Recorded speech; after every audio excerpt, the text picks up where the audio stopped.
Assalamualaikum warahmatullahi wabarakatuh. Kami dari kelompok 3 akan membahas mengenai ketentuan azan, iqomah, dan sholat berjamaah.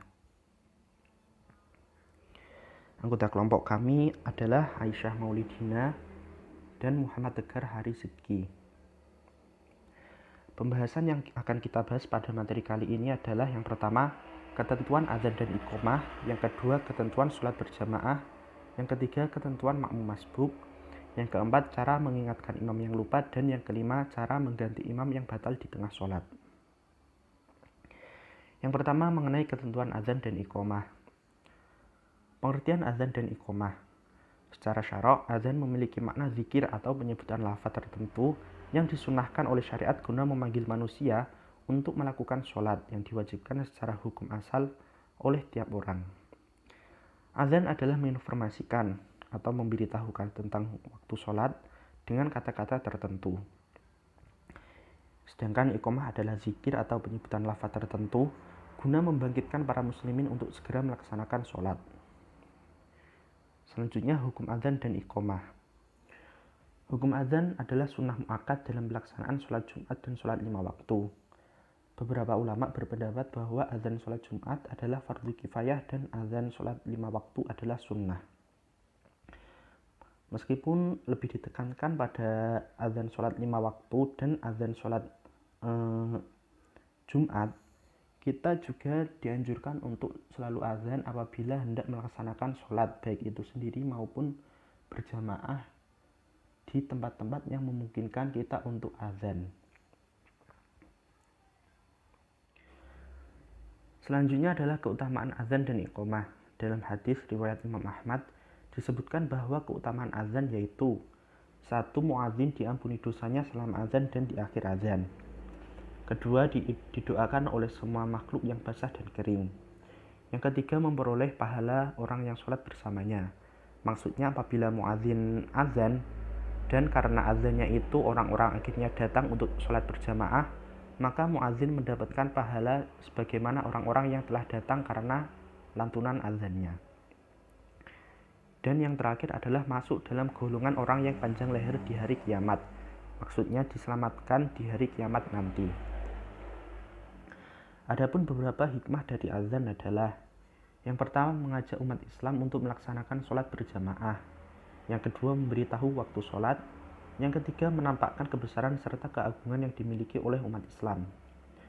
Dan memberi tahu umat Islam mengenai tempat dilaksanakannya sholat. Dan selanjutnya adalah syarat muadzin. Yang pertama adalah Islam. Tentu saja muadzin harus seorang yang beragama Islam. Yang kedua adalah tamyiz. Tamyiz yang dimaksud adalah seseorang yang telah mampu membedakan mana yang baik dan mana yang buruk. Tamyiz tidak terikat dengan belum atau sudahnya seseorang balik. Jadi apabila ada anak kecil yang sudah tamyiz, maka dia sudah masuk dalam syarat muadzin. Yang ketiga adalah laki-laki. Mengapa laki-laki? Karena azan dianjurkan dengan suara yang keras. Oleh karena itu, apabila dilaksanakan oleh perempuan, maka ditakutkan timbulnya fitnah. Akan tetapi berbeda lagi apabila ada suatu pemukiman, misal pesantren perempuan yang semuanya diisi oleh perempuan, maka perempuan boleh melantunkan atau mengumandangkan azan, akan tetapi dengan suara yang tidak sekeras azan yang dilakukan oleh laki-laki. Dan syarat muadzin yang terakhir adalah mengetahui waktu sholat. Selanjutnya adalah syarat azan dan iqomah. Yang pertama, kalimat dilantunkan secara terus-menerus, maksudnya tidak terjeda dengan waktu yang lama. Yang kedua, yakni tertib atau sesuai urutan. Yang ketiga, sudah masuk waktu. Dan yang terakhir, dilaksanakan masing-masing. Maksudnya azan dan iqomah tidak boleh dilaksanakan secara sekaligus. Selanjutnya, sunah-sunah dalam azan. Yang pertama, dilafadzkan secara tartil. Yang kedua, suara dikeraskan agar lebih menyebar secara luas. Yang ketiga, membaca taswib di azan subuh. Kalimat taswib yakni kalimat yang berbunyi as-sholatu khairum minan naum. Selanjutnya meletakkan 2 jari telunjuk muadzin pada kedua telinganya. Selanjutnya menoleh ke arah kanan dan menoleh ke arah kanan saat melafadzkan hayya 'alas shalah. Sedangkan menoleh ke arah kiri saat melafadzkan hayya 'alal falah. Yang menoleh di sini hanyalah kepalanya saja, tidak sampai badan-badannya ikut menoleh. Selanjutnya sunnah menjawab adzan bagi semua orang Islam yang mendengarkan, baik yang sedang suci maupun berhadas, besar atau kecil. Membaca doa setelah adzan dan membaca sholawat bagi muadzin yang setelah mengumandangkan adzan. Selanjutnya sunnah-sunnah keadaan muadzin. Yang pertama, suci dari hadas besar maupun kecil. Yang kedua, menghadap diri ke arah kiblat. Yang ketiga, bersiwak serta kesunahannya. Yang keempat, berdiri. Yang kelima, bersuara bagus. Yang keenam, orang yang adil. Yang selanjutnya, orang terpercaya. Selanjutnya, melaksanakan azan lillahi ta'ala, bukan untuk pamer atau yang lain. Lalu dilaksanakan di tempat yang tinggi apabila tidak ada pengeras suara di tempat itu, agar suara bisa menjangkau ke arah yang jauh. Selanjutnya dilaksanakan di sekitar masjid, dan muadzin tidak menjawab salam saat azan. Apabila ada orang yang masuk masjid dan mengucapkan salam sedangkan muadzin sedang azan, maka muadzin tidak wajib untuk menjawab salam tersebut. Dan yang terakhir, tidak berjalan-jalan. Azan tetap di satu tempat dan tidak berpindah-pindah ke tempat yang lain. Selanjutnya, kemakruhan dalam azan.